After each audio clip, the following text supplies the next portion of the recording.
WEFUNK. We funk. Liam and I watched a couple TV shows. We'll let you guys decide. Yeah. We're going to play the old game of who watched what. I'll start with the first one. The Stand we just ended. Now this is the documentary about the comedy club in Gramercy Park by the bar that we used to hang at. This is a weird thing for a miniseries. Yeah. No, Shout it's out actually... to The Stand. It's actually a miniseries based off the 1978 novel by Stephen King. Previously, had already been made into a TV miniseries in the 90s with Gary Sinise, Molly Ringwald. Killer cast. I think that's about it. I think Ringwald? Kathy Bates had a cameo in it. Okay, I see. This one's cast now. It was supposed to be a movie at first that Ben Affleck was going to direct. It was almost going to be like a two-part, but then Ben Affleck had his own mental breakdown. But double standard, we're all allowed to make fun of him. Yeah, how do you like those apples, Ben? You fucking alcoholic. but this one's cast. It ended up getting turned into a TV movie. This is like a book that's being famous for being super long as well. So is it like a better miniseries because it's really long? Correct. Too long for a movie? It's a 9-episode miniseries. Yeah, dude. I actually read I read the unabridged version. So it even had like the 400 like edited out pages. And then, reading it too, when you get like the 2 chapters about like the guy's dog that dies at the end of the chapter, you're like, oh, I guarantee you that was probably one of the things that got edited out of the book because it was pointless. But the cast in this one was Alexander Skarsgård, James Marden, Amber Heard, Greg Kinnear, Whoopi Goldberg as Mother Abigail, and then a hilarious or an unintentionally hilarious kind of little part as Trash Can Man by Ezra Miller.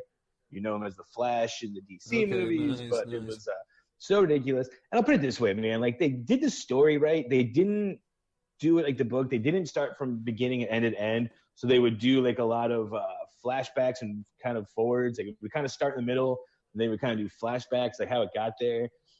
And it did a pretty good job with staying true to the novels. But some stuff doesn't need to stay so true to the novels. It just doesn't play out as well on screen. Like, some of it's just really goofy when you come down to it.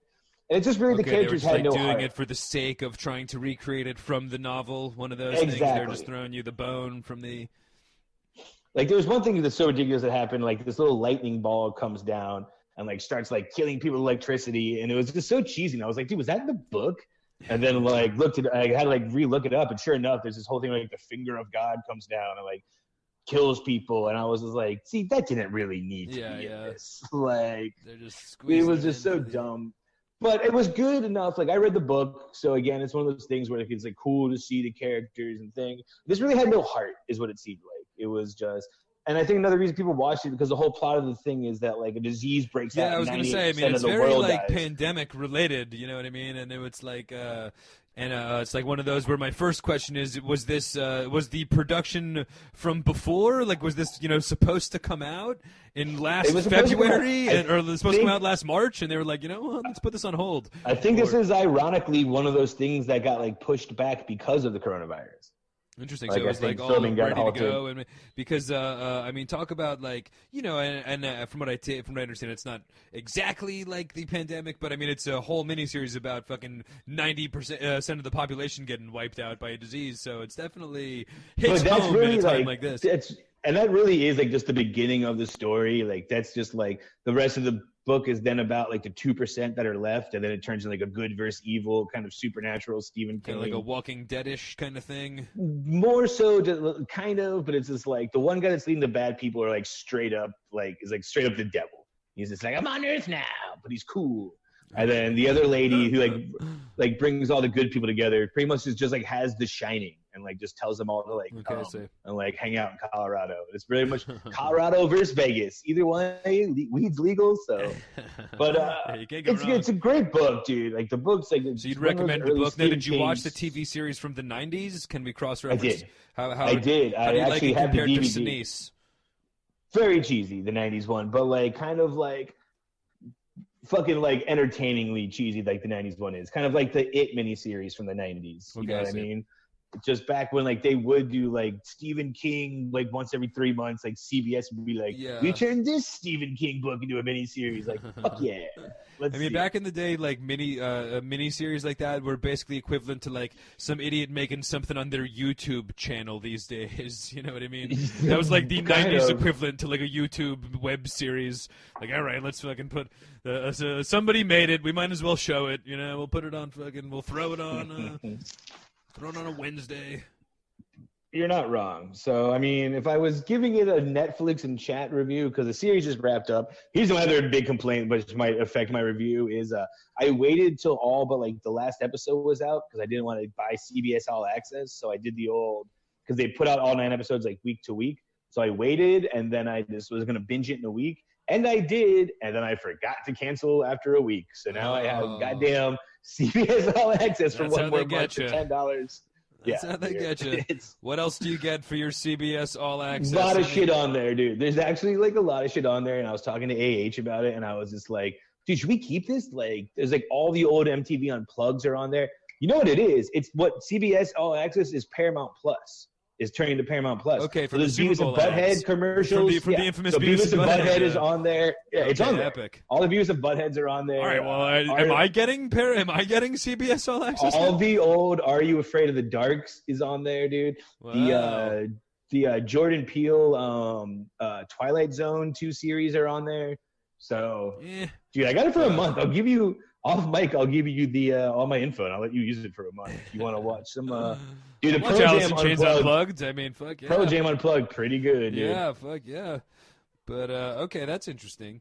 I mean, I guess I was going to bring up in our next story Peacock streaming service, which is apparently free, which it is free for NBC. But then with the Young Rock, which I guess is as well on Hulu, I just saw today. Yeah.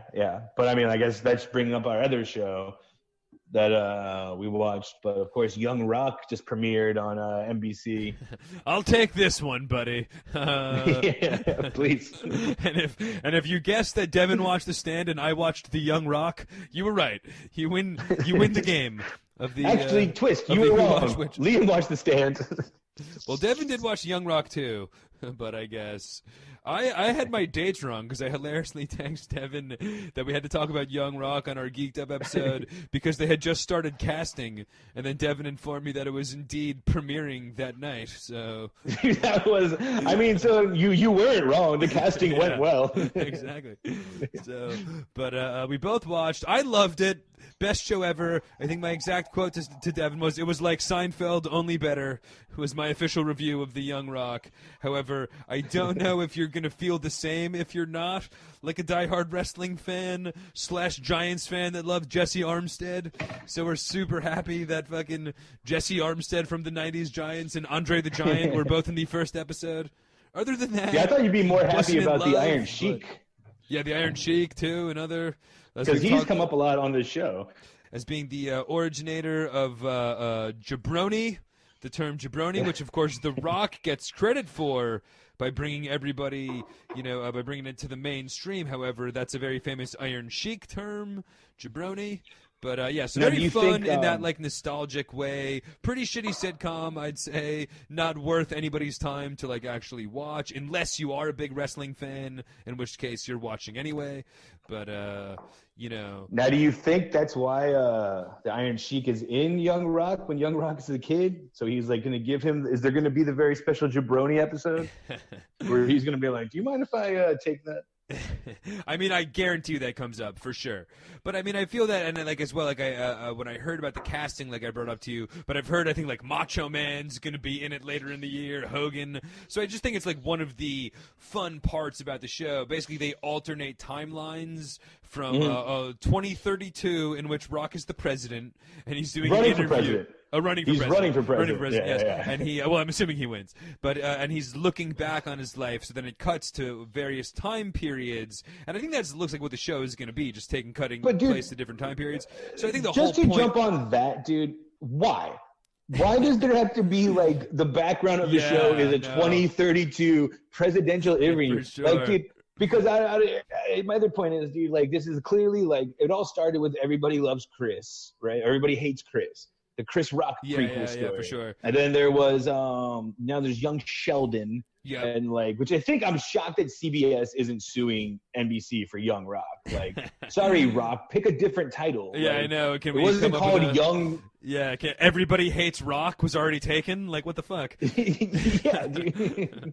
Or like, couldn't the Young Chris Rock show have been called Young Rock? Yeah. It's already been out. Yeah, that's another.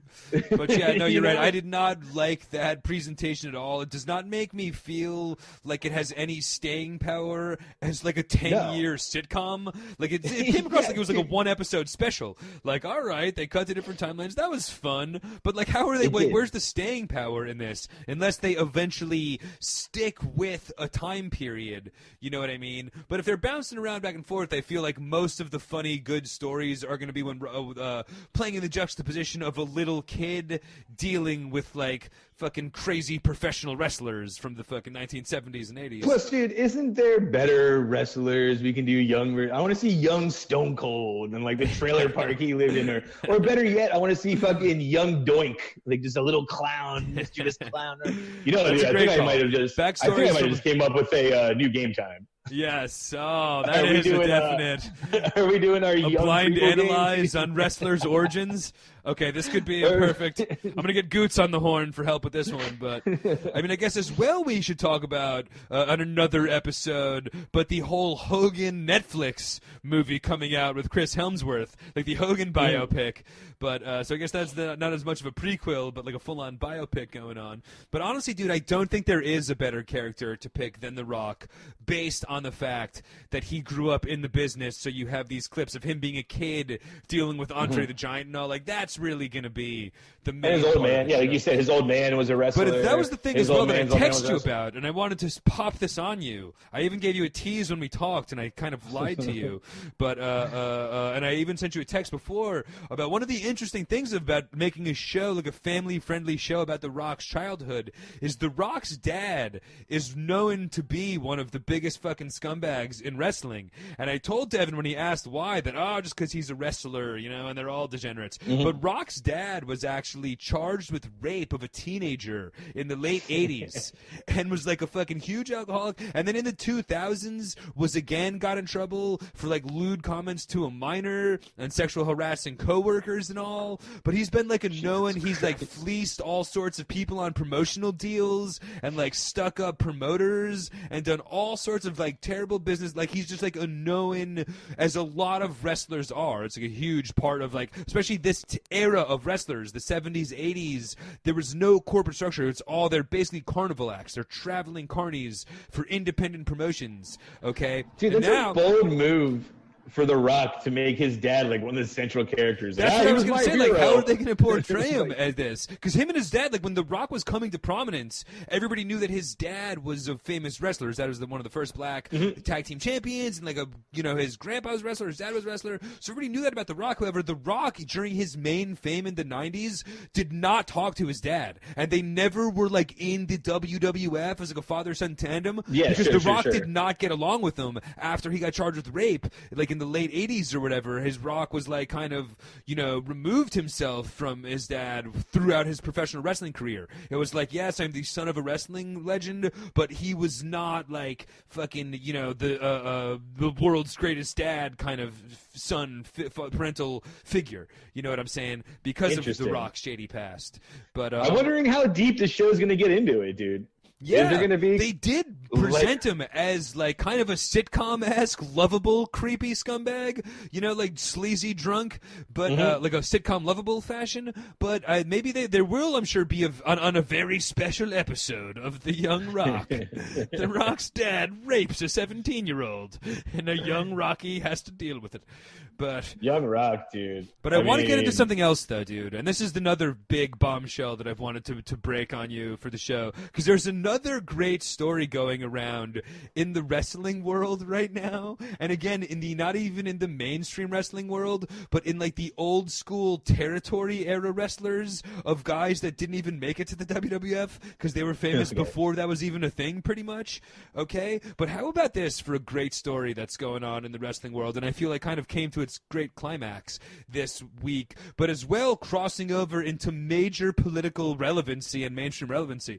But this this Lauren Bobert chick, the congresswoman from Colorado, the gun-loving chick, she brings her gun onto Capitol Hill and all that kind of stuff. She's super okay, apparently it's a big story has come out that Lauren Bobert, okay, her mother for Lauren Bobert's entire life has been claiming that Lauren Bobert is the illegitimate daughter of this like C-list professional wrestler named Stan Lane from Florida. I guess Lauren Bobert is from Florida and has moved to Colorado to like start a political career, but she's originally from Florida, and her mom for her whole life has claimed that she's the illegitimate daughter of this hilarious fucking bad professional wrestler, and Bobert has like refused to acknowledge it in public comments, does not like skirts away from direct questions about her father. Apparently they have like, because it's become this huge story of whether or not Stan Lane is her father, they've been like doing the digging up, and they did come up with the legal records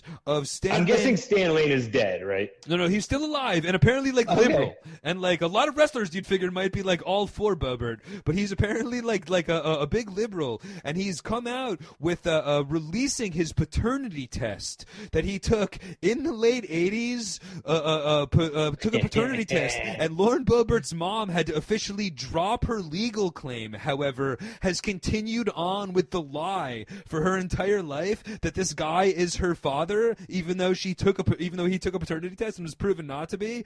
Okay, but as well in the story, it's come out that Lauren Bobert, he is proven to be not the father, but the mother has lied for it, like has kept this whole thing going, probably out of shame that she has no idea who Lauren Bobert's father is. So she just like hasn't changed her story that it's a professional wrestler. Has nobody gotten Maury on the line?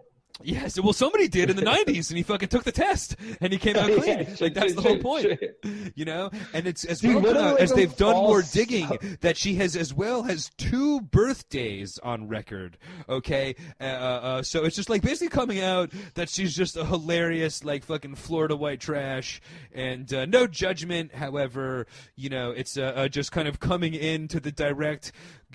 coming in head on with the hilarious world of professional wrestling. So, a story that I had to bring to the Geeked Up podcast, I felt. What a ridiculous claim to fame, by the way, if you're going to pick somebody. Yeah, no, seriously.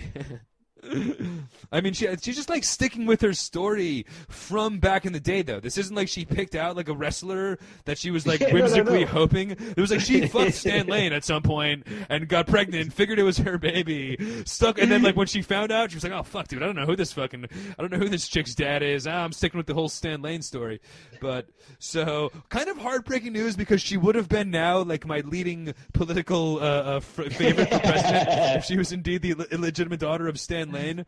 But a great like couple of weeks in the professional wrestling circuit trying to get to the bottom of whether or not Lauren Bobert is the illegitimate daughter of Stan Lane. However, it does pretty much confirm Lauren Bobert, fucking white trash from Florida with 2 birthdays on record. So I'm sure the Obama birthers wouldn't approve of that. So.